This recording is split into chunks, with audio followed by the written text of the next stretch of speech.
twari iki? Reka reka nta na kimwe byanagukoraho, nta gatonyi na gato byagukuraho.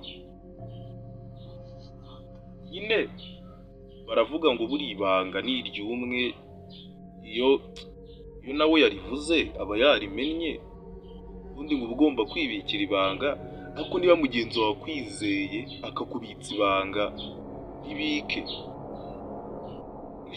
Amagambo angahe, ijambo rimwe, amagambo abiri atatu, kuyagumisha mu mutima wawe ntuyavuge byagutwara iki? Ariko barakubwiye ikintu ugiye byangiza umuntu biriya. Hari igihe umena ibanga ry'umuntu ugasanga tumenye hari amahirwe menshi abura mu buzima bwe. Nyine hari ibanga utabika, wenda nk'ikintu kibi ntukivuge. Abana b'Abanyarwanda nicyo badutoza, sibyo? Ntugahishire icyaha cyangwa ngo uhishire umunyabyaha, niba ari ibanga ribiriho. Ariko nyine niba umuntu akubwiye ibanga ku buzima bwe bwite, iga kubika ibanga bitazangiza abandi bitewe nawe. Intwaro ya mbere ni ururimi.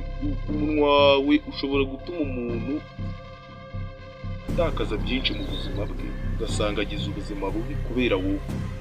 Iga kubika ibanga, sibyo se?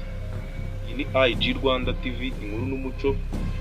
Guys, ntukibagirwe no kureba video, bariho na video, izi ni shoots. Ntukibagirwe kureba na video ngo ukore subscribe.